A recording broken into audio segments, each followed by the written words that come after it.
Hello friend, जेके agriculture classes में आप सभी का स्वागत है। इस वीडियो में आप सभी को रासायनिक संयोग के नियम बताएंगे, जिसमें द्रव्यमान संरक्षण का नियम यानी कि अनिवार्यता का नियम, स्थिर अनुपात का नियम, गुणित अनुपात का नियम, तुल्य अनुपात का नियम, गैसीय अनुपात का यानी कि आयतन का नियम भी बताएंगे।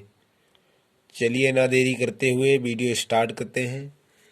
नंबर 1 पर आता है द्रव्यमान संरक्षण। द्रव्यमान संरक्षण या अविनाशिता का नियम।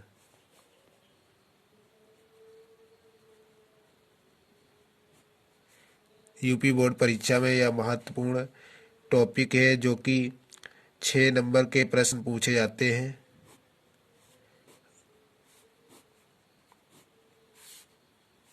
द्रव्यमान संरक्षण का नियम लैवोसिये के अनुसार इसकी परिभाषा लैवोसिये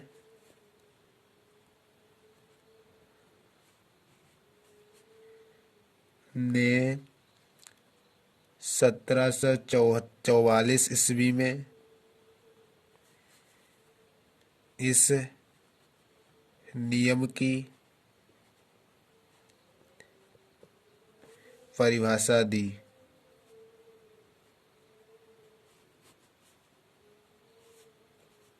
इनके अनुसार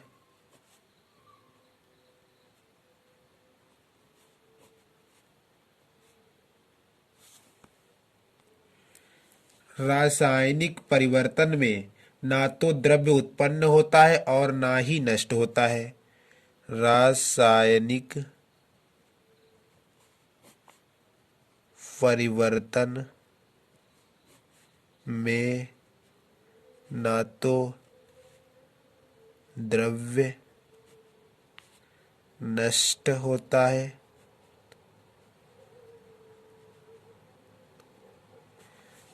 और ना ही उत्पन्न होता है।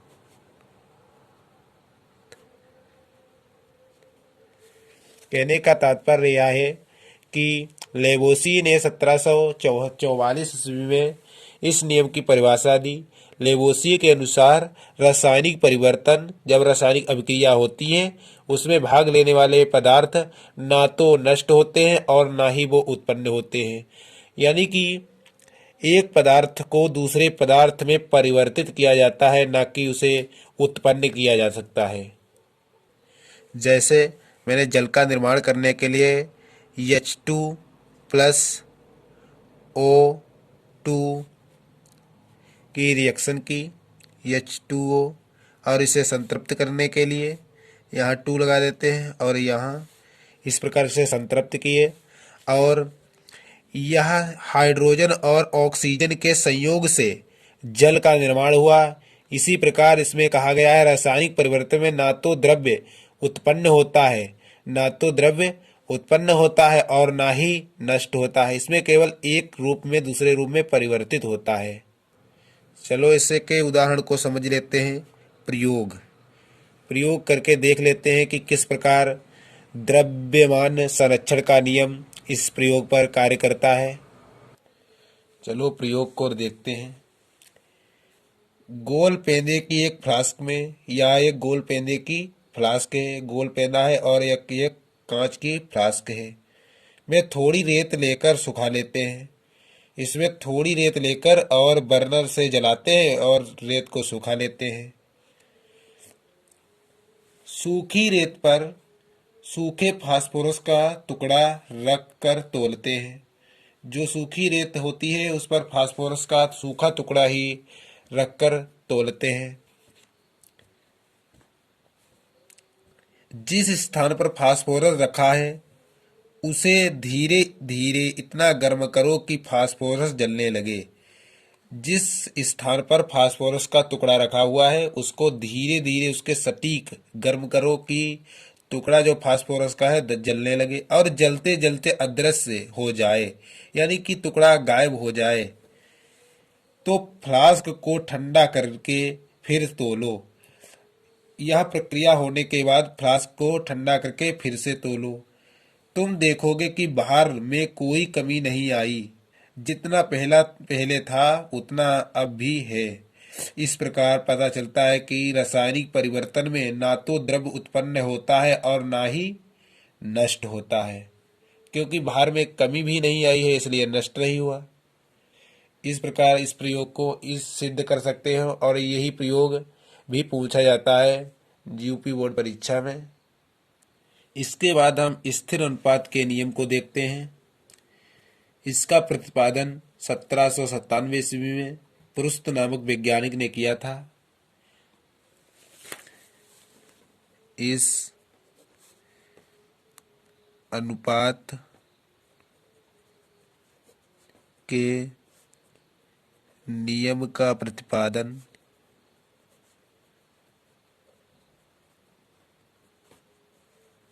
1797 ईस्वी में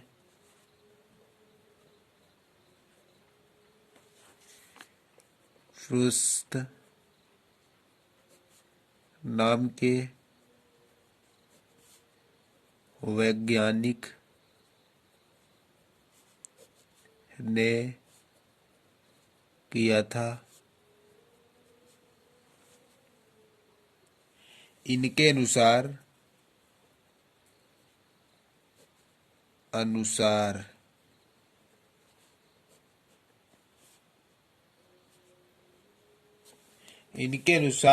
रासायनिक यौगिक सदा निश्चित तत्वों से मिलकर बना होता है और बाहर की दृष्टि से उन तत्वों का अनुपात सदा एक सा रहता है, कोई अंतर नहीं आता है। और दूसरा, कोई भी यौगिक चाहे किसी भी रीति से और किसी भी स्थान पर क्यों न बनाया गया हो, उसमें उपस्थित अवयवी तत्वों का अनुपात सदैव निश्चित रहता है। कोई भी यौगिक चाहे वह किसी भी स्थान पर बनाया गया हो या लाया गया हो, उसमें उपस्थित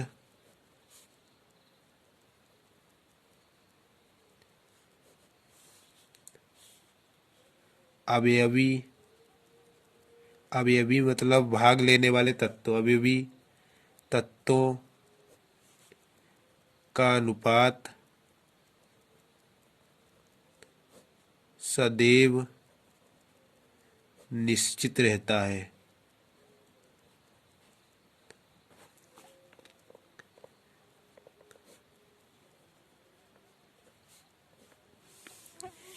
इस नियम का प्रतिपादन पुरुस्त नामक वैज्ञानिक ने किया था।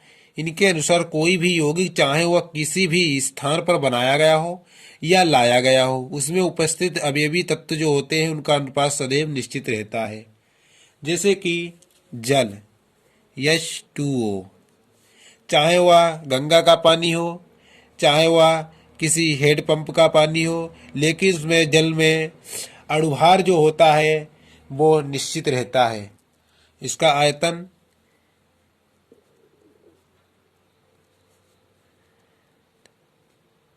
16, 2 से भाग कर देते हैं, 2 और 16 तो 1:8।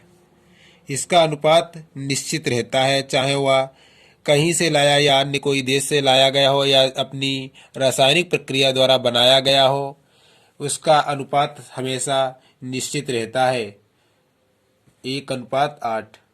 यह एक उदाहरण है जो भी यूपी बोर्ड परीक्षा में पूछा जा सकता है, इसलिए इसको आपको बताते हैं लिखकर। शुद्ध जल H2O जिसे कहते हैं, चाहे वह कुएं का हो, समुद्र का हो या अथवा किसी झील से प्राप्त किया गया हो,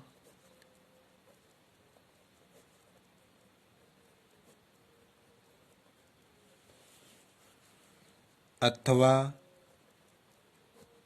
चाहे वह भारत, पाकिस्तान,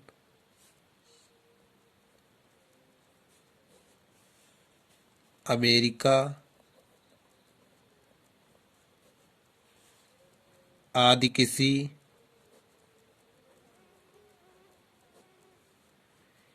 भी देश से लाया गया हो या किसी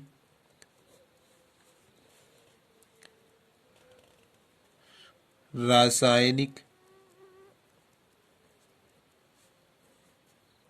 अभिक्रिया द्वारा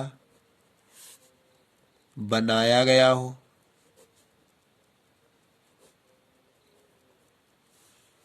उसमें उपस्थित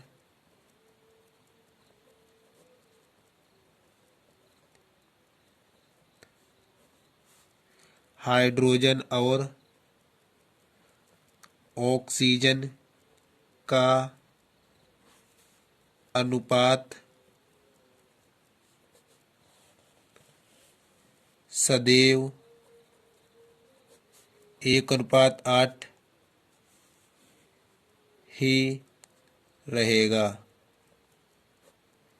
तो यह तो बात हो गई उदाहरण की। यह मुख्य उदाहरण है जो कि स्थिर अनुपात का नियम है। इसके बाद हम बात करते हैं गुणित अनुपात का नियम। गुणित अनुपात का नियम के बारे में बात करते हैं। इस नियम का प्रतिपादन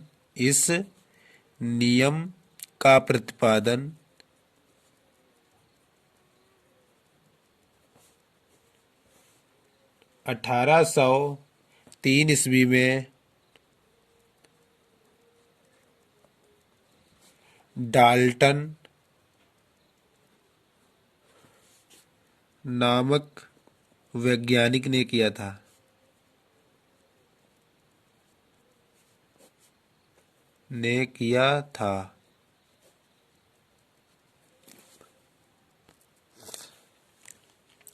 इस नियम का प्रतिपादन 1803 ईस्वी में डाल्टन नामक वैज्ञानिक ने किया था। इनके अनुसार जब दो तत्व आपस में संयोग करके दो या दो से अधिक यौगिक बनाते हैं तो एक तत्व की भिन्न भिन्न मात्राएं जो दूसरे तत्व की निश्चित मात्रा से संयोग करती है परस्पर समानुपाती होती है। जब दो तत्व आपस में संयोग करके दो या दो से अधिक यौगिक बनाते हैं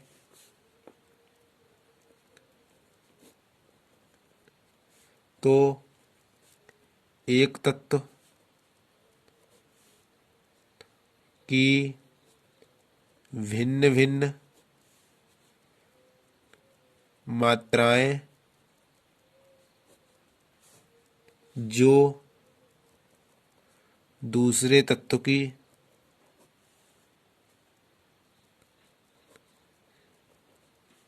निश्चित मात्रा से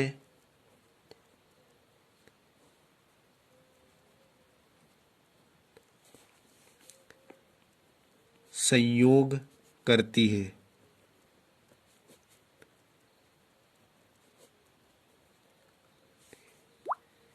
परस्पर समानुपाती होती है। यह तो हो गई इसकी परिभाषा की बात। जब दो तत्व आपस में संयोग करके दो या दो से अधिक यौगिक बनाते हैं तो एक तत्व की भिन्न मात्राएं जो दूसरे तत्व की निश्चित मात्रा से संयोग करती है। जैसे जैसे उदाहरण लेते हैं, नाइट्रस ऑक्साइड N2O, इसको देखते हैं। N2, जब दो तत्व आपस में संयोग करके दो या दो से अधिक यौगिक बनाते हैं, एक तत्व की भिन्न मात्राएं जो दूसरे तत्व की निश्चित मात्रा से संयोग करती है। प्लस O जो होती है ऑक्सीजन, इसकी मात्राएं यहाँ भिन्न है और नाइट्रोजन की मात्रा यहाँ निश्चित है। संयोग करके N2O यानी कि नाइट्रस ऑक्साइड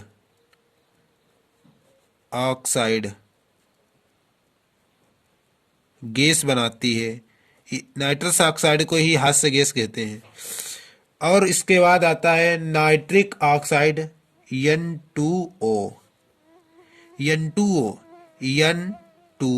N की यहाँ निश्चित मात्रा है, O की भिन्न मात्रा है, N2O2। तो यहाँ N2O2, इसे नाइट्रिक ऑक्साइड कहते हैं।